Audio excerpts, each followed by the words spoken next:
சூப்பரான உருளைக்கிழங்கு மசாலா வறுவலுங்க. சின்னவங்கலேருந்து பெரியவங்க வரைக்கும் எல்லாருமே ரொம்பவே விரும்பி சாப்பிடுவாங்க. சுட சுட சாதத்துக்கு போட்டு சாப்பிட்டோன்னா ரொம்பவே சூப்பரா இருக்கும். தயிர் சாதம், எலுமிச்சை சாதம் எல்லா சாதத்துக்கும் ரொம்ப சூப்பரா இருக்கும். இப்போ ஒரு பேனில் வந்து பட்டை மிளகாய் போட்டுக்கலாம்.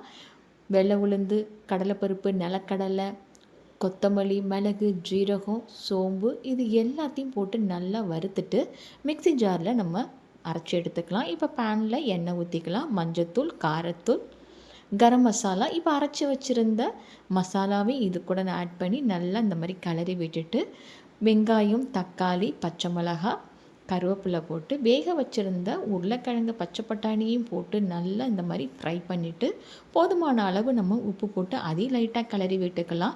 இறக்கும் போது கொத்தமல்லி இலை போட்டு நம்ம இறக்கணுன்னா சுட சுட சாதத்துக்கு வச்சு சாப்பிட்டு தான் பாருங்களேன், ரொம்பவே சூப்பராக இருக்கும். கண்டிப்பாக மறுபடியும் நீங்கள் செய்வீங்க. கமெண்ட் பண்ணுங்கள், லைக் பண்ணுங்கள், ஷேர் பண்ணுங்கள், சப்ஸ்கிரைப் பண்ணுங்கள்.